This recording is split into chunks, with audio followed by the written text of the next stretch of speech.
Ladies and gentlemen, faculty, staff, alumni and students. Assalamu alaikum, greetings from Pakistan and a very good morning, afternoon, evening since we're connected across the globe. The Afan University Hospital and the Department of Pediatrics and Child Health welcome you today to the third series in sessions Conversations with the Experts. And it gives me great privilege to introduce our speaker today. And this is a name that needs no introduction in the world of mechanical ventilation in a critically ill child. And it's no other than Dr. Martin Kneyber. Dr. Martin Kneyber is the Chief of Division of the Pediatric Critical Care at the Beatrix Hospital in Netherlands. His interests include understanding respiratory pathophysiology and also ventilator-induced lung injury and its relationship with multiple system organs. Dr. Kneyber has published more than 150 scientific papers and has also authored a lot of book chapters. He currently serves as the chair of scientific affairs of ESNIC, that's the European Society of Pediatric and Neonatal Intensive Care, and is a member of the editorial board of Pediatric Critical Care Medicine. You can email your questions at pccmpark1@gmail.com, and this email has already been shared with you for the ones who've registered. Myself and my colleague, Dr. Kalbe Abbas, will be moderating the session, taking any questions at the end. So welcome, Dr. Kneyber. The floor is all yours. Thank you very much for this really kind introduction, and the honor is all mine. I'm really honored to be part of this great series of COVID-19 in critically ill children. And I hope that the next presentation will meet your expectation and everybody else from all over the world. So welcome everybody. I will share my screen now. So let's see if I can, I have my slides. So yes.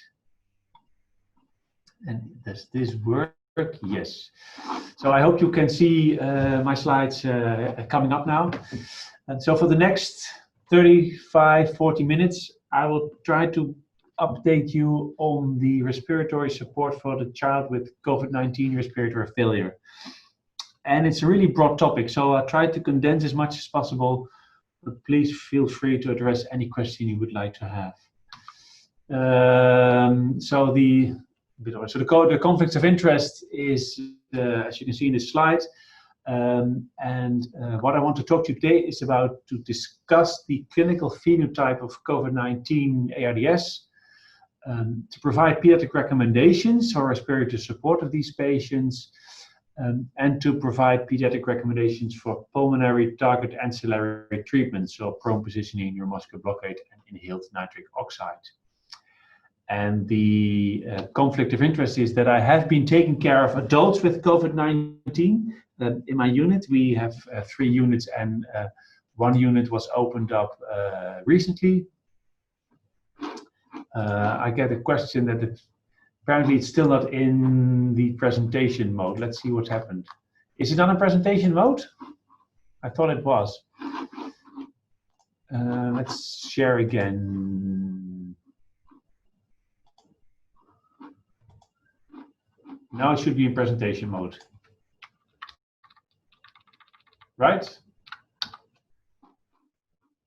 Let me know if it's right or wrong. So, as I said, I have been taking care of adults in my unit. We have 3 units, and 1 was closed due to a nursing shortage staffing. So we upgraded everybody, and we admitted adults, and we took care of some adults, which is quite interesting and quite fascinating to see what their underlying pathology. So, if we are going to talk about COVID-19 in children, the big question is, what do we really know? And ever since coronavirus emerged, there has been a lot of literature going on, and a lot of adult papers, a lot of pediatric papers.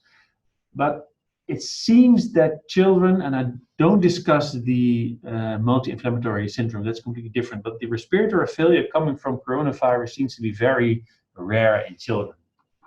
And this is, for instance, a paper showing coming from Spain, looking at sero-positive and sero-negative children. And although a small proportion of these children were admitted to the ICU, none of them needed mechanical ventilation. This is data coming out of China, where they looked at infancy, because the idea is that infants may have more severe disease, maybe mimicking a little bit the bronchiolitis or the things we have. But again, data, case series, 9 infants, typical coronavirus symptoms, so fever, maybe some gastrointestinal features, but none of them was admitted to the ICU and none of them required mechanical ventilation. So it seems that in children, the coronavirus acute respiratory distress syndrome or the acute respiratory failure may be uncommon. But what we do see in adults is something different. And this is a systematic review coming out of China where they looked at all the symptoms from adults with coronavirus infection. And a great proportion developed ARDS and cardiac failure. So in adults, and that's what we know, what we've learned over the past 6 months, is that coronavirus can be very severe with high mortality rates. In adults, the typical ARDS is characterized by the Berlin definition. So this is the typical ARDS, published in 2012 already.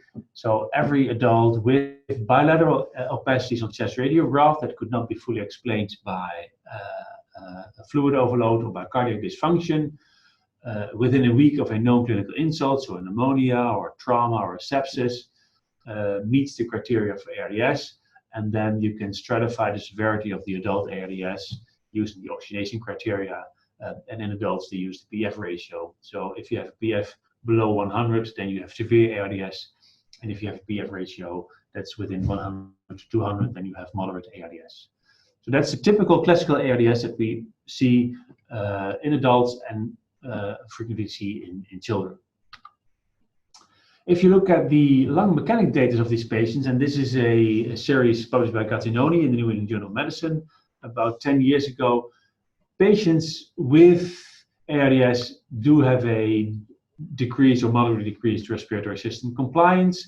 But if you look at the shunt fraction, that's about 40%. So there is a high degree of lung area that is not participating in the perfusion. So this is the classical ARDS. But data came out and observations came out, personal notes, communications, discussions that adults with COVID-19 ARDS might have features that were not comparable to typical or traditional ARDS. And there were 2 letters written by Gattinoni and his colleagues saying, okay, there may be different clinical phenotypes, and if you identify the difference in clinical phenotypes, there might be that the therapeutic interventions and the management strategies could be different between those 2 clinical phenotypes. So what they report in adults, again, with COVID-19 ARDS, was a relatively high lung compliance, so 50 or 60 ml per centimeter of water, so much higher than what was published for the adults with traditional ARDS. They also report a bigger shunt fraction, so a bigger right to left shunt fraction. So despite the fact that on chest radiograph, these patients had normally aerated lungs, as you can see in slide A, and this is a CT scan from an adult with ARDS, there was a fair amount of right to left shunting, indicating that the hypoxic pulmonary vasoconstriction reflex might be working abnormal. So slide A, on the CT, the ARDS that's seen in COVID, so areas that are normally aerated or even hyperinflated, and patchy opacities on the CT scan, whereas in the traditional ARDS, which is on slide B, you see the classic hyperinflation in the ventral parts and the collapsed areas in the dorsal parts. So compliance relatively normal and a increased shunt fraction. So if you to summarize then, meaning that the Gattinoni, he made 2 phenotypes, so type L and type H, and type H is the one that's traditional ARDS, so that's the high elastance, and elastance is the reciprocal of compliance, of course, and the type L with the low elastance, so the high compliant, and then the one with type L, that may be in the beginning of the COVID-19 ARDS, so low elastance, meaning good compliance, ventilation perfusion ratio low because of alterations in the hypoxic vasoconstriction reflex, and I will show you later on what that means. Not that much lung edema, and because the lung is already pretty well aerated, there is a low potential for lung recruitment. And this is something you need to take into account when you are managing your patient with PEEP. And type L may be on initial presentation, but if you progress and disease in time, patient may move to type H, so the more traditional ARDS. So there are 2 distinct clinical phenotypes. There's been a lot of talk about the hypoxic pulmonary vasoconstricting reflex, and that's a normal physiologic response. So what your body does is that lung alveoli that are poor in oxygen due to whatever reason, let's say bronchoconstriction, as you can see in this slide, blood is redistributed from this poorly oxygenated alveolus to the better oxygenated alveolus, so that in the end there will be no real negative effect on the oxygenation of the blood. In patients with COVID-19, this reflex seems to be altered, and whereas under normal conditions there would be less distribution of perfusion to these areas, in COVID-19 areas the distribution of perfusion stays the same. So you get an increase in your ventilation perfusion mismatch. So how do these findings translate into pediatric practice? So what we know is that most pediatric cases were mild. I will tell you that I haven't seen any severe COVID-19 ARDS PEEP patient in my unit. I know they're out there, and there are reports coming from all over the world, but not as much as in adults. And we don't know if these two clinical phenotypes that have been identified in adults also occur in children. So Gattinoni gave some of his observations, wrote them down, and he said, well, listen, in these adults with the COVID-19 ARDS, probably I don't need that much PEEP. If the patients have a relatively well-preserved respiratory system compliance, I might limit my PEEP to 8 to 10 centimeters of water because the lung is not that recruitable. I may allow a higher tidal volume and have to beware of high PEEP because high PEEP will have more detrimental effects on the systemic venous return. There is a group of patients with the classic appearing ARDS, and a lot of these patients might have been on non-invasive ventilation. And he reports the beneficial effects of prone positioning, and I will discuss later on how to translate this into PEEPs. So when you have a patient with COVID-19 acute respiratory failure, the first thing you do is that you assess the shunt fraction. So you look for the severity of the hypoxemia. It's not hyperemia, excuse the typographic error. Assess risk of patient self-inflicted lung injury. Assess the driving pressure for phenotyping the strain. Identify the clinical phenotype, the type L or type H. And if a patient doesn't respond, in case of failure, consider high frequency auscultative ventilation or ECMO. So the general principles of ventilating a patient, a child with COVID-19 acute respiratory failure, is the same as you would do with any other pediatric patient. So you assess the degree of hypoxemia set. So if you have an arterial line, you can measure the oxygenation index, which is given by the formula on the screen. So mean airway pressure times FR2 times 100 divided by your PaO2. And if you don't have an indwelling arterial line, or if your patient is on NIV and you don't have an indwelling arterial line, you can use the oxygen saturation index or the SF ratio. The oxygenation saturation index is the same as the OI, but then the PaO2 is substituted by the SpO2. And for the SF ratio, you divide the SpO2 by the FiO2. Both metrics of oxygenation, so the OSI and the SF ratio, are only valid if your saturation is less or equal to 97%. So you have to be on the linear part of your oxygen dissociation curve. That's something to keep in mind. So if you have a patient who is on the set 98, 99, or 100, you cannot use the OSI or the SF ratio. When you have assessed your hypoxemia, well, the best thing to do would be is to follow the PELIC and the PEMVAC guidelines that have been published over the past few years. So the Pediatric Acute Lung Injury Consensus Collaborative and the Pediatric European Mechanical Ventilation Consensus Conference guidelines, meaning limiting tidal volume to 5 to 8 ml per kg ideal body weight, limiting the inspiratory pressures, and providing sufficient amount of PEEP. So this is from the PEMVAC with the reference if you want to read more in detail the PEMVAC guidelines.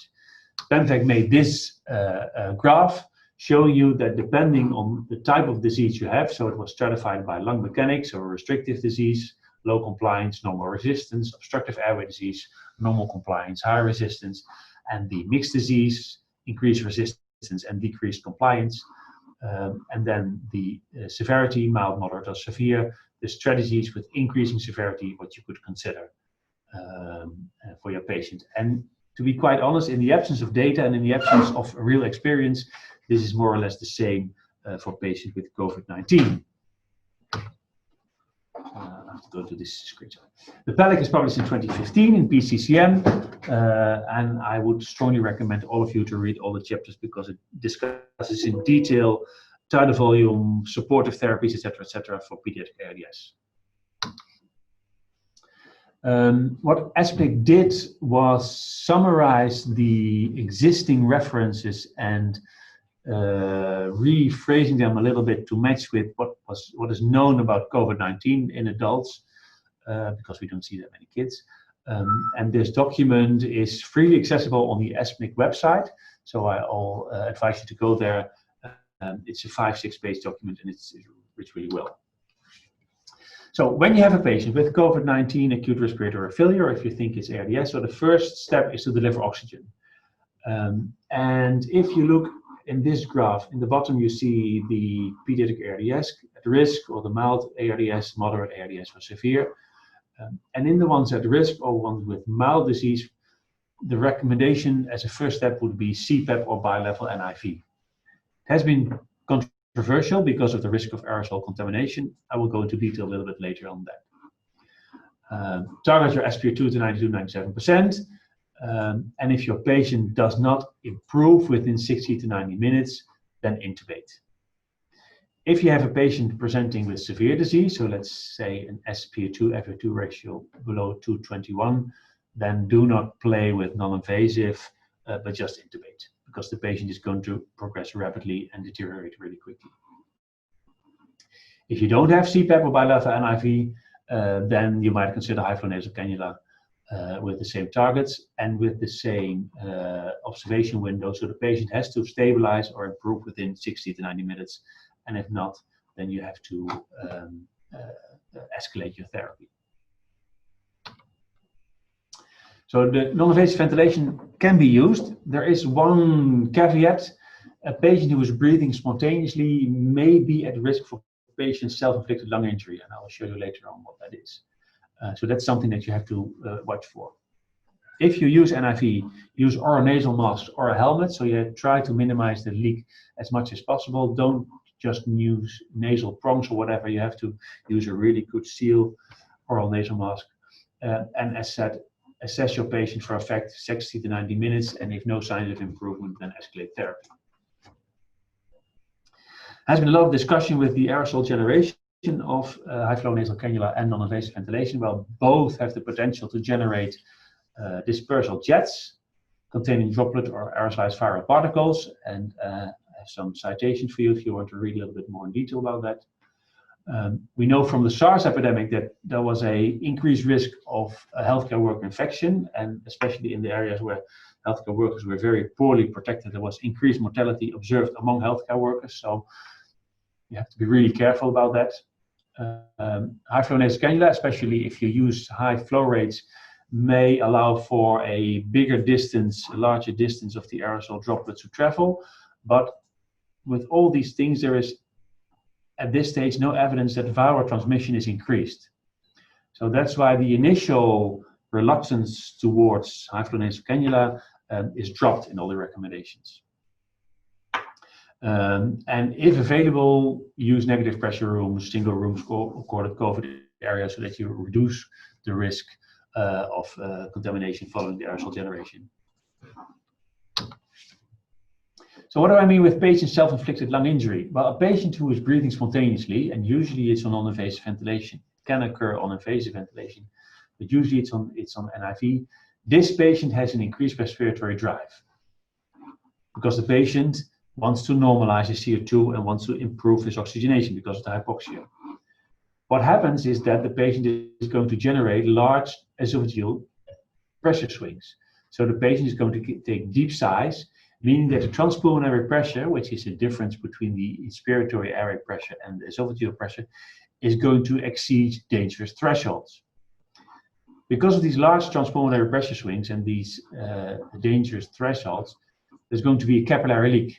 And this capillary leak is going to cause lung edema, and the lung edema will further contribute to gas exchange, will further increase the lung elastance, so reduce compliance, meaning that the hypoxia and the hypercapnia is going to worsen, leading to, again, an increased respiratory drive. So the patient is ending up in a vicious circle, aggravating the existing underlying lung injury. And that's called patient self-inflicted lung injury, and that's something you have to avoid at all times. If you have esophageal pressure monitoring, you can see what happens. So here you see a patient with excessive transvaginal pressure swings, so 10 going to minus 10 almost, let's say a delta PS of 14. This patient has even higher excessive transpulmonary pressure swings. So this patient is on much more effort. This patient is generating a peak to trough of 20 centimeters of water. So this patient is really pulling the ventilator, whereas other patients 6 or 9. So this is something pretty comfortable with. So if you see this on your pressure curves, you have to be really careful that the patient is aggravating his underlying lung injury. If you don't have esophageal manometry, you can measure the P0.1, which is available on a lot of ventilators. If you do an inspiratory hold, the ventilator is going to calculate the pressure generated by the patient during the first 100 milliseconds. And if that one is from 0 to minus 10, minus 8, then you're still in the safe zone. This is something that is well recognized during non-invasive ventilation, but as said, it can happen during invasive ventilation when you have a patient breathing spontaneously as well. So if you move towards invasive ventilation, the big question is, what's the tidal volume? So the normal tidal volume for a mammal, whether or not you are a mouse or a goat or a whale or an elephant whatsoever, is about 6 ml per kg body weight. It's old work, but this is something that's pretty well known. In ARDS, the allowable tidal volume is dependent on the lung compliance. And this is the study in adults where they looked at the tidal volume that was going to exceed the upper inflection point of the platelet volume group. So which tidal volume would be injurious, leading to a plateau pressure of above 32 centimeters of water. And the allowable tidal volume would be somewhere around 6 to 6.5 ml per kg. And any tidal volume above that would result in injurious ventilation. Problem is that in the children, we don't know a safe threshold for tidal volume. So one of my colleagues did a systematic review where she combined all the data from observational studies, looking at tidal volume, and here you see the forest plots, and whether you would use 7 or 8 or 10 or 12 ml per kg or compare 7 to 10, 7 to 12 whatsoever, there was not a single tidal volume identifiable as injurious threshold. So we really don't know in kids what the safest would be. So what do we recommend from PEMVIC and PELIC? Tidal volume should be managed as a function of respiratory system compliance. So that's a mouthful, but it means that the sicker the lung, the lower the allowable tidal volume. So for normal lungs or relatively well-preserved respiratory system compliance, you can go within the physiologic range, which is about 5 to 8 ml per kg per body weight, but lower tidal volume if the patient's compliance is reducing. And this is where I think pressure control ventilation comes into place, because pressure control ventilation allows the operator to set the pressure, and the tidal volume that is going to be delivered is dependent on the compliance. So the sicker the lung, the lower the tidal volume will be. And this is something we actually know from kids. So this is data from Robbie Kamani from LA, where they plotted the allowable tidal volume as function of lung injury score, and the sicker the lung, the lower the tidal volume would be. In adults, we know actually the same. So this is data from the adults that were randomized into the ARDS network trial published in 2000. And before randomization, patients with a poor lung compliance were ventilated with lower tidal volumes than those with high lung compliance. And in those patients, if they had a good compliance and tidal volume was lowered, they experienced increased mortality and vice versa. So lung compliance is really important to measure and to get an idea of what the tidal volume would be that you can allow to your patients. So to summarize, pressure controlled ventilation may facilitate targeting optimal tidal volume. So if you set the pressure and say, okay, I only want to give 25 centimeters of water, if you have a mild lung injury, then the tidal volume will be fairly large. And if you have a severe lung injury, then the tidal volume will be relatively small. Now that's why I think, especially in the context of lung injury volume controlled modes where you have to set tidal volume, or fancy modes like pressure regulate volume control make no sense because you don't know what the allowable tidal volume would be. There is a little bit interesting part because we know the tidal volume as a function of lung compliance. The Italians said, okay, well, if your lung compliance is preserved, maybe then you shouldn't be as strict as the 6. Maybe you can allow 7 or 8, which is within the range of the physiologic tidal volume. And Chinese found the same. They reported high dead space fraction, probably coming from microvascular thrombosis, which is known to occur in COVID-19, and said that if the compliance was relatively normal, and if you would allow for a little bit higher tidal volume, you would get a better CO2 clearance than if you would remain really strict in the 5 to 6 ml per kg body weight range. So 5 to 6, if you have bad lungs, if you compliance pretty well, you may allow a little bit larger tidal volume. The other question that came up was the question about the PEEP. So how much PEEP is necessary? If you have the same patient, and if you have a patient with, let's say, the COVID-19 ARDS CT scan, if you give 30 centimeters of water pressure, you get serious overdistension, whereas in the ones with the more traditional ARDS, you get much less overdistension. So there is no single threshold for PEEP that is applicable to all patients. Same study showing 2 different patients, one with really consolidated lungs and one with focal CT abnormalities. And in the ones with focal CT abnormalities, if you would increase your airway pressure, so increase your PEEP, you would progress towards more negative Hounsfield units indicating hyperinflation and overdistension, which is harmful. Whereas in a patient with a more homogeneous bad lung injury and not patchy lung injury, increasing your pressure would lead to a better lung aeration. But that's the problem with PEEP. The adults overcame this problem, at least they thought they would overcome this problem, by introducing the ARDS network PEEP FiO2 tables. So they defined 2 tables, low PEEP, high FiO2, and high PEEP, lower FiO2. And saying, okay, well, listen, if you have an FiO2 of 0.5, well, perhaps your PEEP should be somewhere around 8 to 10, and if you have an FiO2 of 0.9, should be 14, etc., etc. So this is a cookbook. This has nothing to do with physiology, but it's what the adults use. In peds, we don't use this as much. This is data coming out of LA and Philadelphia, where they plotted the PEEP levels used as a function of the FiO2, and superimposed is the low PEEP FiO2 table and the high PEEP FiO2 table. And at least in peds, in a low FiO2 range, we are more or less compatible with the low PEEP FiO2 table, but when we are increasing FiO2, we don't match. But if we were to use the high PEEP FiO2 table, we would for sure use much higher PEEP than we were accustomed to. And the question is whether or not this is safe in terms of barotrauma and hemodynamic impairment. Not adhering to the grid itself may increase mortality in kids. So this is the same data from LA and Philadelphia, where they found that if you were off the grid, and the more you were off the grid, the higher the mortality was for all PARDS patients and those with severe lung injury. So in those with severe lung injury, a PF below 100, having a PEEP much lower than what would be recommended by the low PEEP FiO2 grid was associated with increased mortality. So there is the grid makes some sense, but we don't have outcome data showing that if you use in peds the grid, the outcome is much better. So what should we do with PEEP then? So well, the adults recommend low PEEP, especially in type L clinical phenotypes, so around 8 to 10 centimeters of water. So ESMIC follows this, PELIC follows this, but it's important to titrate PEEP, balancing oxygenation, hemodynamics, so it's individualized. And if your patient has bad lungs, then probably you need some higher PEEP, could be somewhere in the range of 12, 14, 16. And if you want to use the grid because it's easy to use at the bedside, then probably better to stick with the low PEEP FiO2 grid rather than using the high PEEP FiO2 grid.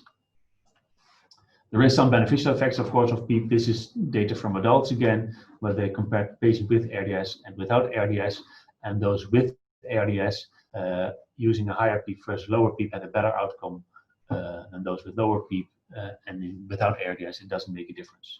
So if you have a traditional ARDS, then probably a higher PEEP is better than if you have a COVID-19 ARDS. PEEP says this. So what about pressure limitation? So we've talked about the tidal volume, we talked about the PEEP.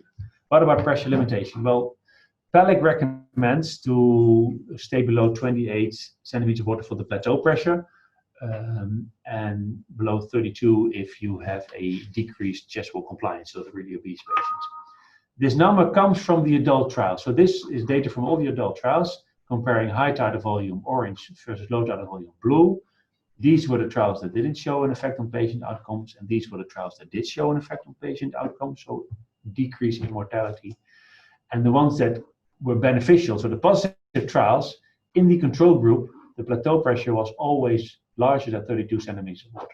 Whereas in the trials that didn't show a beneficial effect, the negative trials, it wasn't. So probably the safe area is to keep your plateau below 32 centimeters of water and don't go above it.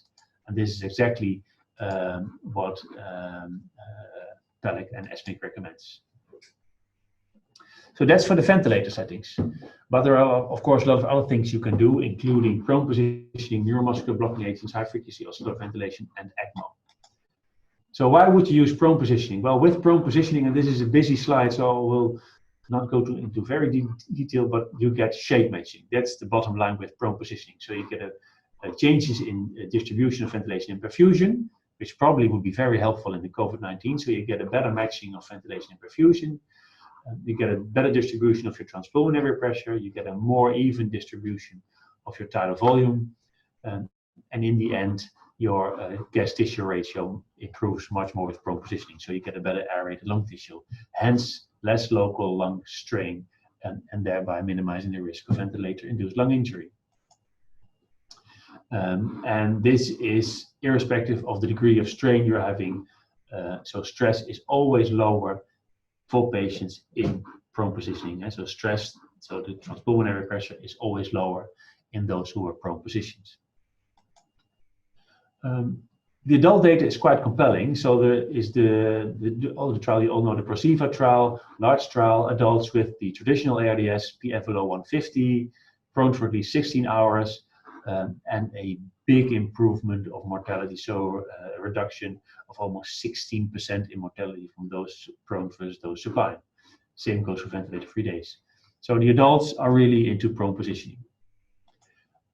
Why it would work in COVID is quite interesting, and that's why I think Gazzanoni found this observation. So he published already in 2003 that there was a subgroup of patients who were put into prone that did not respond in terms of oxygenation, so this is the PO2 response, but they did respond in terms of CO2.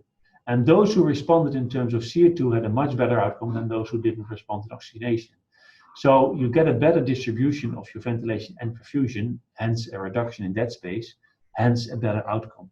So monitoring CO2 as a marker of effect in prone positioning seems to be really helpful in identifying the patients who are going to survive. So that's for the prone. Neuromuscular blocking agents, well, they're all over the place. People use them, people don't use them. We recommend to use them at least for 48 hours if there is patient with significant dysynchrony, so the patient again with the high work of breathing, patient self-inflicted lung injury, or those with high plateau pressures above the 32. So despite all the measures you make, you cannot keep plateau pressure below 32. The ones who are put prone, and those who need deep and prolonged sedation. Problem is that the adults have produce conflicting data in studies. So this is the original work from Papazial, the French trial published in 2010, where they found a big effect, positive effect on mortality in those who were randomized to muscular paralysis for 48 hours with ARDS, whereas the more recent Rose trial from the US showed that there was absolutely no difference in patient outcomes in those who were paralyzed versus those who were not paralyzed. So neuromuscular blockade in COVID-19 is not a first tier intervention, but a second tier intervention if all your other measures didn't work. Us being a big fan of the oscillator, the adults recommend against it, and some pediatricians recommend against it. Well, we use it a lot, and I think it can be considered if you have a patient who is moving towards a more traditional ARDS, so reduced lung compliance. Of course, this is a big aerosol generating device. That's what we all know. So what we did, and I recommend the same, you have to build your own filtering system to make sure that you reduce the risk of aerosol contamination. And in the US, the FDA has approved inline filtering system for the Sensormedics. But it's not available outside the US, so you can build your own system just with a water trap, a filter, some connectors, T-pieces, and a big swivel. Again, the data is really bad on high frequency oscillatory ventilation, so the pediatric data on the left didn't show a beneficial effect or either increased adverse effects. And of course, the 2 adult trials, especially the Oscillate trial coming out of Canada, showing increased mortality with high frequency. So that's why the adults have really abandoned high frequency and exclusively use prone and neuromuscular blockade. And if anything else fails, they go on to ECMO. For PEEPs, we really advocate the 2.0 approach, meaning an open lung strategy allowing you to oscillate on a deflation limb. Means you have to recruit the lung when you go to high frequency, use the highest possible frequency, so 12 Hz in all patients, and use a high fixed power setting to get a high initial proximal pressure amplitude to oscillate your patient really well. And I just mentioned this briefly because I can talk for, let's say, 3 or 4 hours just about this strategy, maybe for our next webinar. It works. If you want to read more about this approach, we recently published our experiences in patients with whom 1 out of 5 had severe PARDS, using 12 Hz in all patients, staircase recruitment, and we saw good effect in oxygenation, ventilation, and no adverse outcome, published in the Annals in 2019. But that's for the oscillator. So nitric oxide is a different story, because earlier on we learned that the hypoxic pulmonary constriction, pulmonary vasoconstriction reflex may be altered.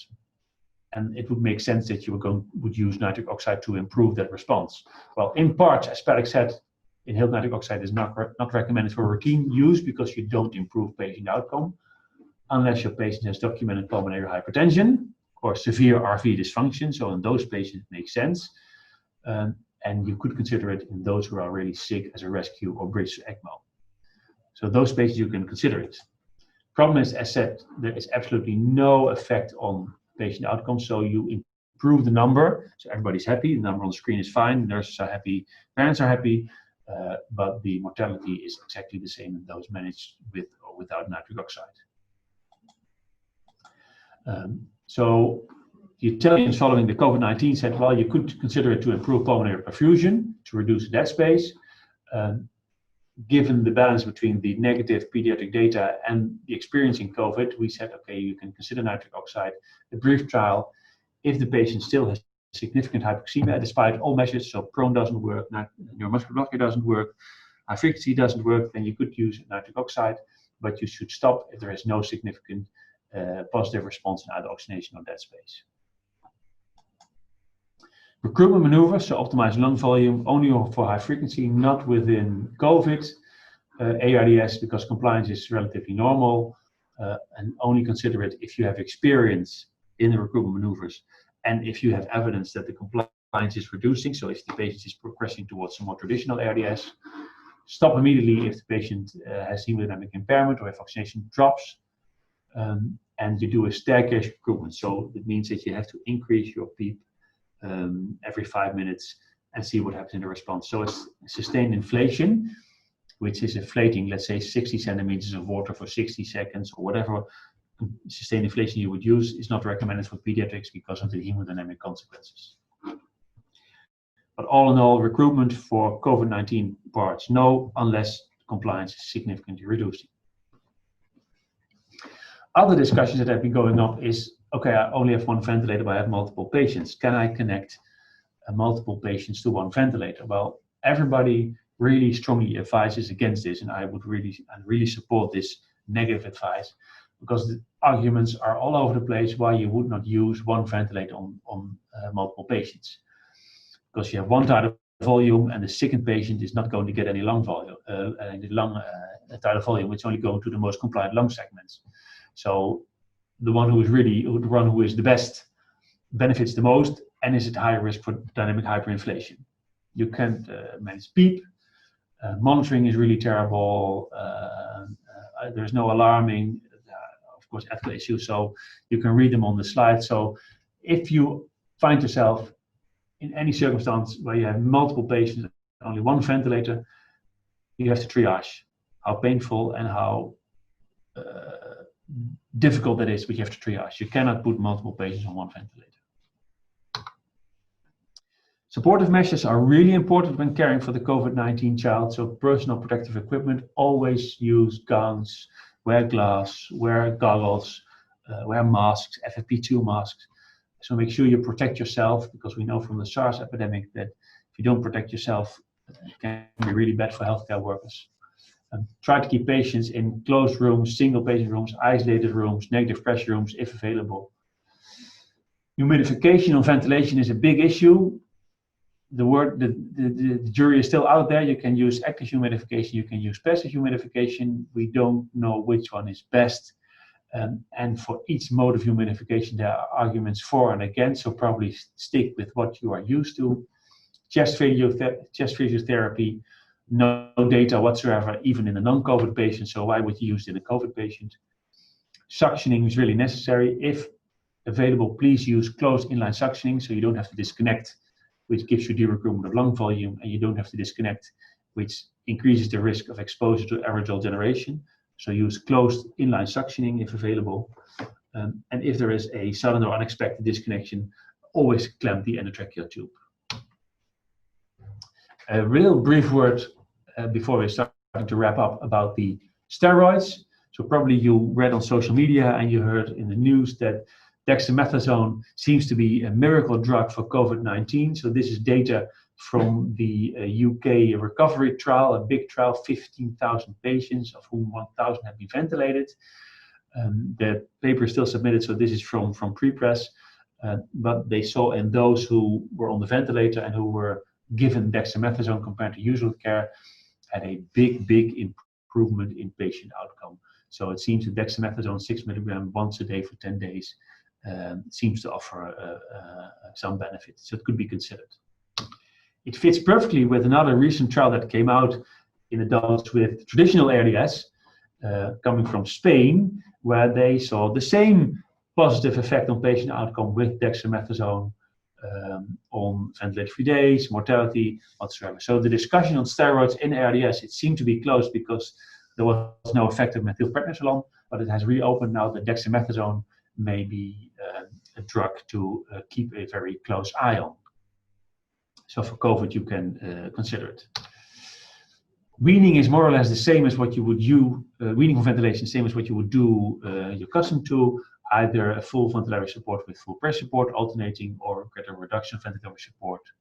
But the most important thing to do with weaning is assess your patient for daily extubation readiness. So daily go by the bed, check if the patient is breathing spontaneous when the underlying lung injury is more or less resolved. Check if the patient is coughing, swallowing fine. Do a spontaneous breathing trial. So keep the patient on CPAP, 5 centimeters of water, and if fine, then extubate. Data has shown, and if you do a spontaneous breathing trial compared with just thinking, okay, now the physician decides this patient can be extubated, you can really reduce the time on the ventilator, and there's no increase in reintubation rates in those who were managed with a spontaneous breathing trial. So daily assess your patient, do a spontaneous breathing trial, incorporate it in your ventilator rounds, and get your patients off the ventilator as soon as possible. You don't have to give extra pressure support during the ventilation, during the spontaneous breathing trial. The children are not breathing through a straw. That's a common misconception.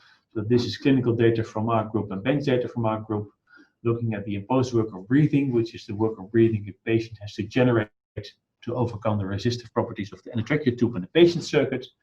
And the imposed work of breathing is the same for a newborn as is for a large child and is clinically negligible. So there is no need to do a spontaneous breathing trial with a pressure support of 8 or 10, because you overestimate the patient effort after extubation. And we could replicate this in a bench test, various tube sizes, tidal volumes as spontaneous breathing, and the imposed work of breathing is really low. So CPAP of 5 for 1 to 2 hours as a spontaneous breathing trial is pretty well tolerated by the patient. So to summarize after this 40-45 minutes, non-invasive support, first line, we recommend CPAP if not available, high flow nasal cannula. If the patient has severe disease, SF ratio below 221, then intubate immediately. And if the patient doesn't respond within 60 to 90 minutes or progressive towards this SF ratio, go for intubation.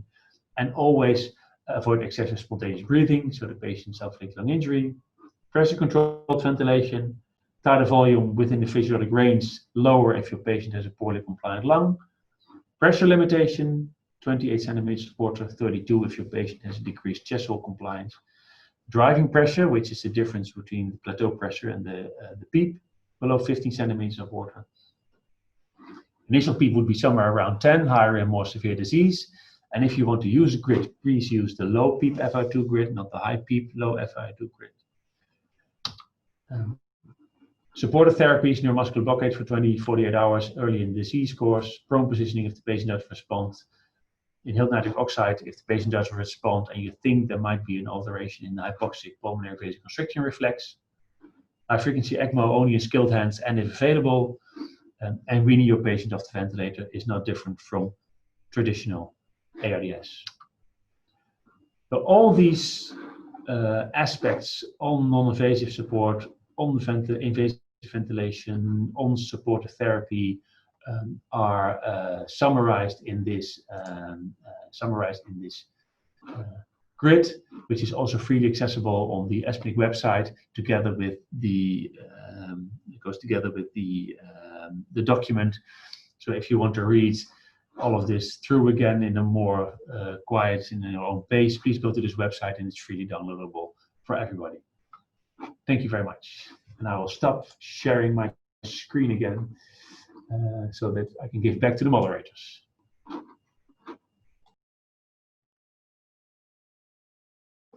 Thank you, Dr. Kneyber. I think it was an exhaustive review on a topic that could not have been covered in an hour. You started right from the basics, walked us through almost every practical element of mechanical ventilation.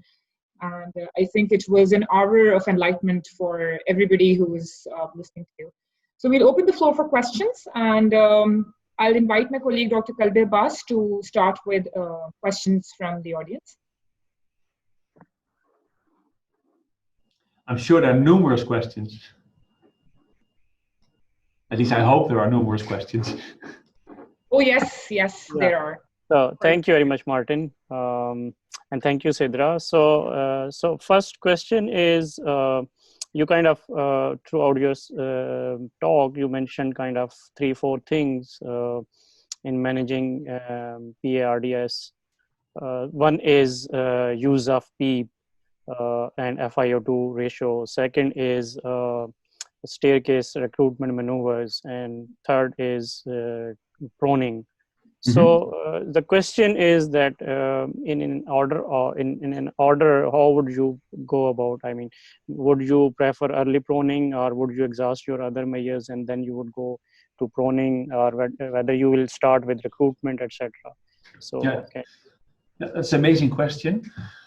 There are more data coming out of Italy and other places in adults with the COVID that they were using prone positioning, even those on high flow nasal cannula or those on CPAP. So they would really move proning early on in the disease course, in the non-intubated patients.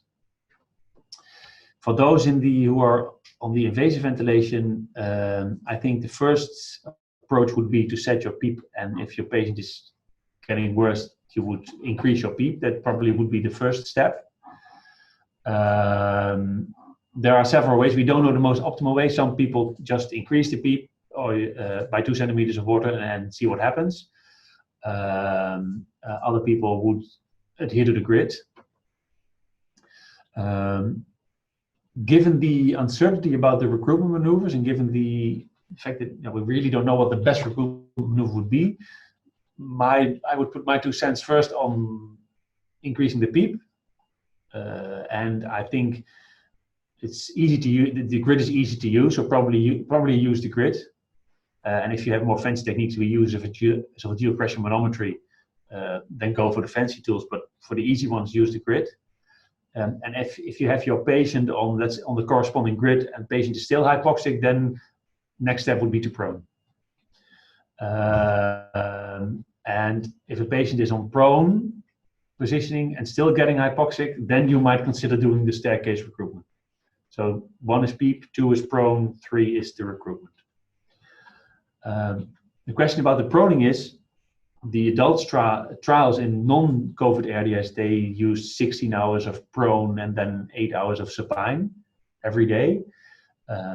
There seems to be a benefit of keeping the one with COVID ARDS prone as long as possible, as long as the patient tolerates.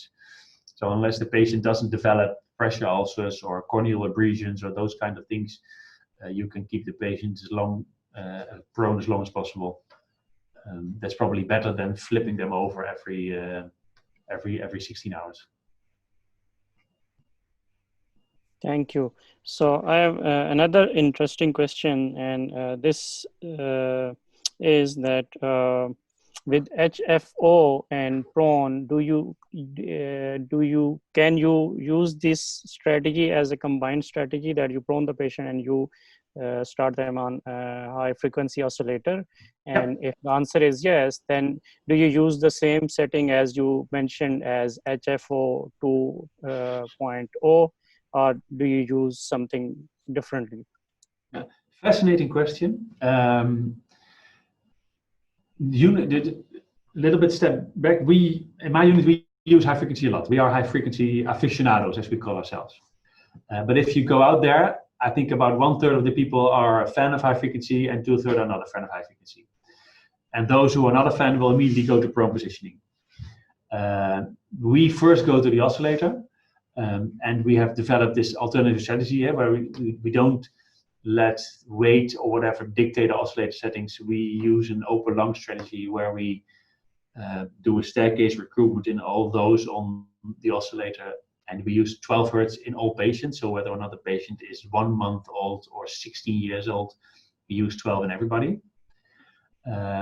And we use a high fixed power setting so that the initial proximal pressure amplitude is about 60 to 90, and we don't touch the power knob anymore. We manage the CO2 with the frequency.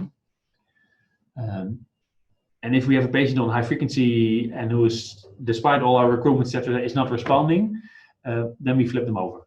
So we have reversed the order. So it's first high frequency and then prone. And people who don't use high frequency, they go prone. When the patient on the oscillator is put on prone, you can use the same settings. So we looked a little bit at the data. You don't see a real dampening, increased dampening of the pressure amplitude. So you don't need to, you don't really need to crank up the pressures.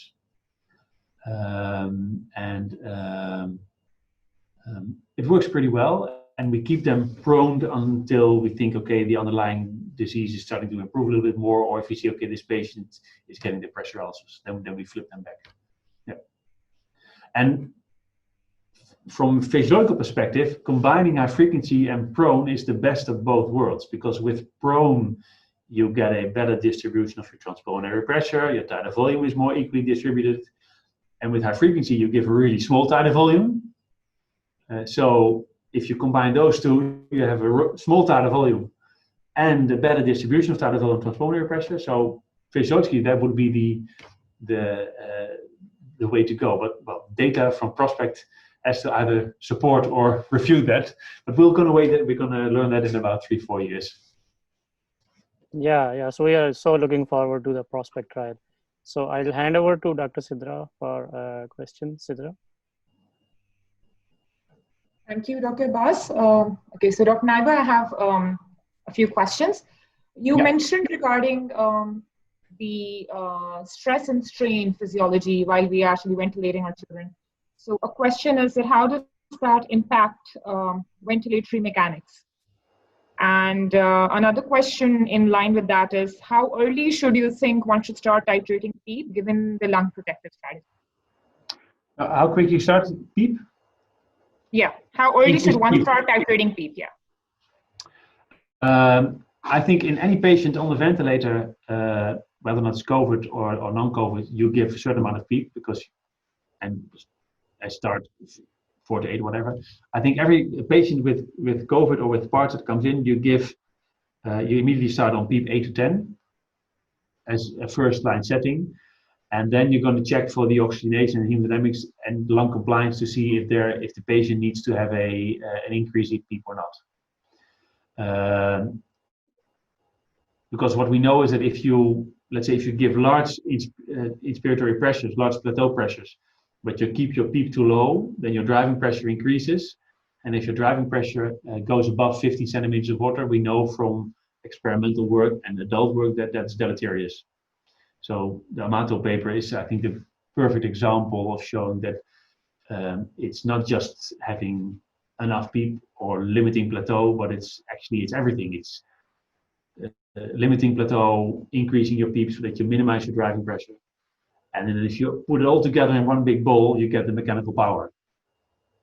Because in the end, that's what you want to try to prevent, that the energy that the ventilator is generating is transmitted to the lung. So you want to have the energy as low as possible. And for that to have as low as possible, you have to have a plateau limited PEEP and low driving pressure. So start immediately with PEEP, and if a patient has a poor oxygenation response, immediately increase your PEEP. Yes. And another question is regarding the concept of the baby lung. So yeah. It's probably a relatively new concept that you mentioned in your presentation. So if you would like to elaborate a bit on the baby lung concept, and how does that actually help us ventilate our children, especially with regards to children. Yeah. So the baby lung concept was developed by Gattinoni as well. And what we normally do is we set the tidal volume we deliver. It's defined by body weight, ideal body weight, whatever, assuming that that's safe to go in the patient. But if you look at an ARDS lung, let's say about a third is, which is in the dorsal part, is collapsed, is flooded, is edema, there's debris, there's cell destruction. The upper part, more to the ventral part, the non-dependent zones, is hyperinflated. And you have only a small area of lung tissue that is available for safe ventilation. And that area, so the amount of volume that you can safely inflate your patient without being deleterious, is dependent on the total lung capacity. And that's what's called a baby lung. So the smaller the total lung capacity is, so the sicker the lung, the smaller the total lung capacity will be, hence the smaller the allowable tidal volume is.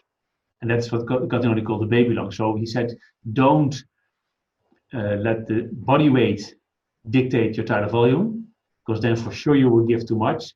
Let your body weight be dictated by the amount of inflatable lung volume. And that's difficult to measure at the bedside. So that's why I think in peds we are advantageous compared to adults. We use much more pressure control, so we more or less already have implemented the concept of baby lung into our ventilation strategy, because we use pressure controlled ventilation in contrast with the adults where they use volume controlled. And with pressure controlled ventilation, we set the pressure, and the volume that goes in the patient is dependent on the lung compliance. So let's say if we give 30 centimeters of water pressure, a patient with a total lung capacity, which is, let's say, normal, can have tidal volume of 8 or 10 ml per kg. But if a patient has really bad lungs and the total lung capacity is reduced to 25%, the tidal volume that will go in will only be 3 or 4 ml per kg. So that's the baby lung concept. So the baby lung concept says the amount of lung that can be safely ventilated is so much smaller because of the ARDS, so that you should not set your tidal volume by body weight, but by total lung capacity or inflatable lung volume. Yeah, thank you. I think that makes a lot more sense. Dr. Abbas, do you have any other questions from the audience?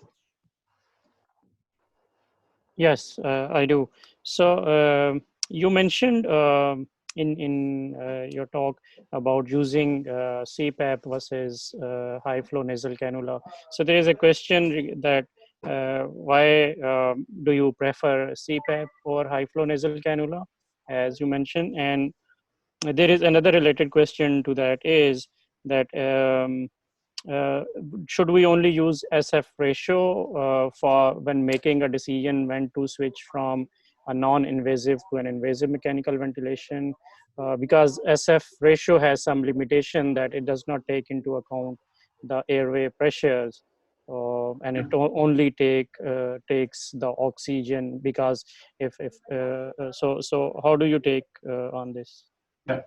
Wonderful questions. So the first one about the preference of CPAP over high flow. I think that preference is much influenced by institutional preferences, personal preferences, and experiences. And there's absolutely nothing wrong with that. We recommended CPAP as a first line because we know that the pressure generated with CPAP is bigger than the pressure generated with high flow nasal cannula. And probably these patients need a certain amount of continuous airway pressure that cannot be delivered by the high flow nasal cannula. But if you don't have CPAP, or if you don't have experience with CPAP, I think there's nothing wrong in using high flow nasal cannula. I mean, it's better to give oxygen with high flow nasal cannula than not giving oxygen. And perhaps in really small kids, the pressure generated by high flow nasal cannula can be 4 to 5 centimeters of water. So you do give some amount of PEEP. But the pressure wanted, at least what we know from the adults, was that they need about 8 to 10 centimeters of water, and that's something you never can get with high flow nasal cannula. But if you don't have CPAP, please use a high flow nasal cannula. The other question is how to assess the effect. It's absolutely correct that the SF doesn't take into account the ventilatory pressure. So I think limit the SF ratio to patients who are on high flow nasal cannula, who are on non-invasive modes where you cannot measure your mean airway pressure. But if you are on invasive ventilation, then at least use the OSI, because that takes into account the mean airway pressure. Our institutional preference is to put an A-line in everybody. And I'm not advocating to spread it all over the world, but we use a lot the OI. But let's say so for non-invasive ventilation patients and high flow nasal cannula, the SF ratio. For those on invasive ventilation, OSI, or the OI if you have an indwelling material line. Yeah. Thank you. So we have another question, and it says that what is the role of fluid overload in overall PARDS physiology, and how aggressive one should be in diuresing these patients or making them negative? How aggressive should be right from the beginning till the ARDS is in resolving phase? Yeah, wonderful question. I left that out of my presentation because I had to cut out some, otherwise I could have talked for hours. So what we do know is that fluid overload is bad for pediatric ARDS. There is more and more data coming out that patients with ARDS who have fluid overload, especially above 10 to 15% cumulative fluid overload, have increased mortality, increased time on the ventilator, and less ventilator-free days. In our unit, we have this sign that says a dry lung is a happy lung. So we want to keep patients as dry as possible with ARDS. And I think this holds true for COVID-19 ARDS as well, to a certain extent, is that we do know from the adults with COVID-19 ARDS who were put on a really, really tight fluid regimen, they had increased acute kidney injury. So it's finding the balance between really drying the patients out and keeping them somewhat dry. So I would say early on in the disease course, if you would stick to about 80%, 70%, 75% of normal fluid intake, you would be fine. And if the patient starts to improve and you see a positive cumulative fluid balance, then I would be really aggressive with diuresis through furosemide or whatever drug you're using to try and get the fluid balance negative. Yeah. And if you have signs of shock, of course, always reverse the shock. So if you have a patient with COVID-19 ARDS who's in shock, give the fluids, because treat first what kills first. So you have to reverse the shock. Yeah, thank you. Sidra, you have questions? Yes. You mentioned the role of neuromuscular blockade in the first 24 hours. So how long do you suggest that we need to keep our patients relaxed, or how early should we take them off the neuromuscular blockade? Is it just for the first 24 hours, or as long as the ARDS takes time to settle? Yeah, well, thank you for that one. The adults trials is about 48 hours neuromuscular blockade. I think routine practice recommendation would be 24 to 48 hours and then stop. And then only if the patient needs it, so if there is real dysynchrony or if there are still hypotope pressures, then continue on a daily basis. You don't have to use it in all patients, so only those with severe hypoxemia. So the adults use the PF ratio of 150 as cutoff. We use an oxygenation index of 12 as a cutoff. Then you can use on day 1, day 2 neuromuscular blockade, and then stop it after 48 hours. Another interesting slide that you shared was with regards to weaning and spontaneous ventilation, as the size of ETTs does not have a difference. And we recently made a comment in pediatric critical care medicine as well. So how do you suggest to go about weaning on spontaneous ventilation? Is there like a specific criteria, or you mentioned like a CPAP of 5? So how do you, so what's the way about it? So probably the best thing, if you from your daily rounds have the idea that your patient is improving, and you can objectify it by calculating the OSI or the OI, and if your patient has an OSI lower than 8, then that patient is suitable for extubation readiness testing. So what you would do is you check, okay, is this patient not too deeply sedated? Is this patient breathing spontaneously? Or is this patient triggering the ventilator? Is this patient not tachypneic?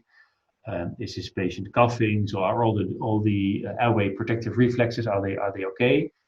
And if you think, okay, now this is fine, then you do the real trial. And the real trial is that you put the patient on an FO2 of 0.5 and a CPAP of 5. And then you observe the patient for 1 to 2 hours, looking at saturation, looking at respiratory rates, looking at work of breathing. And if all these things, if the patient passes the test, so the respiratory rate stays within age-appropriate limits, the saturation is above 95%, and the FO2 stays below 0.4, 0.5, and the patient is comfortable, then you can extubate the patient. Or then the patient is ready for extubation, and the ultimate decision will of course be by the bedside team, but then the patient is ready for extubation. And the data is out there that if you check this on a daily basis, instead of thinking during your rounds, okay, well, that's probably this patient can now be extubated, then the time on the ventilator is reduced and the patient is discharged soon. So you improve patient outcome. Whether or not this should be done by the nurse or the physician, that doesn't make a difference. So it should be done by the bedside team. But if you build it into your workflow, and if you do it on a daily basis, then you will have a big improvement in quality. Another question is regarding the role of point of care ultrasound in diagnosing COVID ARDS, especially when an emergency CT scan may not be possible. So how has your experience been with the point of care ultrasound? Personally, we have very limited experience with ultrasound. I know ultrasound is booming. Well, we do imaging, so you make the chest radiograph or you do the lung ultrasound. But to be quite honest, I don't think that how the chest radiographs look like, or if you see a lot of B lines on the ultrasound as sign of edema or whatever, or atelectasis, is gonna affect your therapy that much. Probably the best thing would be to do is to measure the compliance. The compliance helps you in identifying the clinical phenotype. And of course, I think definitely ultrasound has the benefit over chest radiograph that you don't have radiation and it's much more easily accessible. So for sure, if you have experience with it, I would definitely use it, and I would see the changes over day in ultrasound appearances. But I don't think we don't have that much data yet to support that if you do a ultrasound guided clinical management, you have a better outcome than if you don't use an ultrasound guided clinical management. I think that data is much needed, but it's still out there. One last question is, how do you measure the lung compliance at the bedside? Is it through electrical impedance tomography or esophageal manometry? What would you suggest, or what's the Well, you have easy tools and you have real fancy tools. So fancy tools is EIT, esophageal pressure manometry, etc., etc. Forget about them. The easiest one is it's available on all ventilators. But what you have to do is, if you have a patient in volume controlled ventilation, there is always this zero flow state because you set a pause. You can measure this compliance during a zero flow state. So you want to measure when there is no flow, because if you measure it during when there is still flow going on, you measure also resistance. So static compliance is tidal volume, so the change in tidal volume divided by the change in pressure, measured on the zero flow state. In pressure controlled ventilation, you never have a zero flow state, because it's a decelerative flow pattern, and then after your decelerative flow pattern, the expiration starts. All modern ventilators have a so-called inspiratory hold button. So what you do is you go to the bedside, you put the pressure time scaler on the screen, so you see the pressure plotted against time on the screen. You make sure that your patient is sedated and or paralyzed, briefly not, because you don't want spontaneous efforts. And then you hit the inspiratory hold button. And what the ventilator does is that when inspiration is finished, it keeps the valve open, so it doesn't go to exhalation. So the patient cannot exhale. So the pressure equilibrates all over the respiratory system, and then from the screen you can see, okay, this is the pressure under a zero flow state. So that's that's your plateau pressure. And then you have your plateau pressure, and then you divide it by your tidal volume, and then you get your compliance. And then the number is also displayed on the ventilator. So in pressure controlled, put pressure time on the screen, do an inspiratory hold, identify the plateau pressure on your screen, and divide then by the change in tidal volume, and then you have your compliance. And that's on all ventilators available. And you have it easy at the bedside. You don't have to have expensive fancy tools like the SOFT manometry, like the EIT. And it really helps you in identifying the clinical phenotype, and it really helps you in monitoring disease progression. What all ventilators also display is the dynamic compliance, and the dynamic compliance is a compliance that is measured during flow. So it also takes into account resistance, so it doesn't tell you what's really going on, but that value helps you to see the change over time. So if a patient deteriorates and you know resistance stays the same, then probably dynamic compliance will go down as well. But for static compliance, you have to do a inspiratory hold. That requires an action by the operator. Thank you. I think that's a very great explanation of the understanding of compliance. Dr. Bas, do you have any further questions? I think I have one question from the audience, and then I would like to ask one more question from Martin before we call it today. So this is kind of a more technical or ventilatory circuit related question. The question is, what's your experience of using a continuous humidification method through using distilled water or saline versus using HME filter? So that's a really great question. In our unit, we used to do continuous active humidification because everybody does that, and everybody's okay, this is the way it works. But then we found out we had increasing problems with, we want to measure tidal volume at the Y-piece.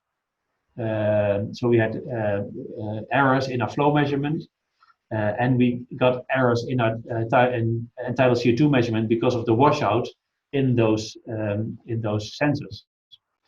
So we switched to using an HME, a heat moisture exchanger, and we made a policy that we change the heat moisture exchanger every 24 hours so that they don't dry out, and it works perfectly. We didn't see an increase in endotracheal tube obstruction, we didn't see an increase in airway injury, we didn't see an increase in patient discomfort, and it's much cheaper because now we can use one easy, cheap patient circuit rather than really expensive, fancy circuits.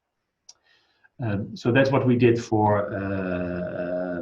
that's what we do routinely in our unit. So when we were going to admit the adults, we said, okay, let's go back to the active humidification because that was what reported coming out of Italy because of the tenacious thick secretions coming with COVID. We should use the active humidification. But then we had still the same issue with all the measurement errors and all the erroneous CO2 readings and all the erroneous flow readings. So we switched back to HME in those adults. And with using the right HME worked perfectly as well. So my personal preference would be to use a passive HME, passive humidification by means of an HME. But in the end, if you are a true EBM believer, we need trials on that as well. But that's my personal experience. Thank you. And any thoughts on its active humidification relationship with development of more VAP, ventilator-associated pneumonia? Yeah, that's what we looked as well. When we switched to the HMEs, we didn't see an increase in VAPs. No. Yeah. And any issue of air trapping or increase in dead space in very younger kids, like 4 kilos or months? No, it's really, and that's a good question, because it's really imperative that you use a age-appropriate HME. So we have various HMEs, and the smaller the child, the smaller the HME is. So we, for the, let's say for those with the tidal volume up to 50 ml, and we have an HME that has a dead space of, I think, about 1 ml. Perfect. So one last question from me. It's from me. So your thoughts on use of APRV mode in pediatric ARDS? Yeah. A really great question. I said I'm a high frequency aficionado. I think APRV in itself is a really useful technique, but I don't think it's really suitable early in the beginning, because one of the main principles of APRV is that you allow the patient to still breathe spontaneous on a high pressure level. And there is numerous compelling evidence that if you have really bad lungs, you don't want to have them breathe spontaneously. So then I'm not really sure what the benefit of APRV is if you don't want to have the patient breathe spontaneously. I think if you, I mean, it's a mode like any other mode. So if the patient improves more and you want to allow spontaneous breathing and you are comfortable with APRV, I then think it's fine to use APRV. But let's say really when the patient is really in a bad state and when the lungs are really in a bad state, I mean, for sure you can APRV, but then you don't have spontaneous breathing, and it's just the same as pressure controlled ventilation, only on inverse ratio. So we put them on the oscillator in the beginning. There is one pediatric paper on APRV published in the Blue Journal, I think last year, showing no benefit on patient outcome in those APRV versus pressure controlled ventilation. So the debate is still open on APRV. Thank you very much. And that is it. Sidra, over to you. Yes, thank you, Dr. Bas. I just have one last question, Dr. Kneyber. Yeah. If you would talk about high conventional mechanical ventilatory pressures versus HFO, so any specific thresholds where one should actually start switching conventional ventilation to HFO, or what's going to be the preference? That's one question from my end. Yeah, there are various approaches. So if you are, a lot of people still use it as rescue, and I think then that's too late. We have developed a protocol where we are going to high frequency if the plateau pressure is getting towards 25, 26, 27 centimeters of water, FI2 is 0.6 or greater, PEEP is 8 or greater, and then if the patient is still hypoxic or hypocapnic, then we move to the oscillator. For sure, there are a lot of patients, probably we could manage when we use higher PEEP, but we think the oscillator is easier to use. But the threshold would be a plateau about 27, 28 centimeters of water. So that's one thing, because then you want to prevent ventilator settings from becoming toxic, further toxic. A second approach would be if you have a patient who is deeply hypoxic and you are on max ventilator settings like the one I just used, and the patient is still deeply hypoxic, then you move to the, so with the one with severe parts, then you move to the oscillator. And some have used the OI as a cutoff value, so 12 or 13 or whatever. I don't think there is a real specific OI cutoff. I would just follow the ventilator, the plateau pressure as a trigger. Well, I think that's pretty much it. We're done with all our questions. I think thank you once again. It's been a great hour and a half. We're almost on time, just a little 5 minutes to go. And thank you once again. And, thank you very much. And we look forward to hearing from you again. Yeah, it was my honor and my privilege. And I really like to congratulate you on the series that you are producing, because it's really, really helpful, and it's important to have webinars like this. So thank you very much for having me. Thank you. Thank you so much, Dr. Kneyber.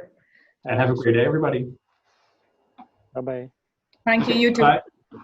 Thank you. Good evening. And tomorrow we continue with our 4-session series. So we'll have Dr. Sapna Kushdashkar, who will be talking about ICU liberation. And we'll have Dr. Sebastian Gonzalez, who's going to be talking about a very interesting concept that is basically avoiding iatrogenic harm in children during this pandemic.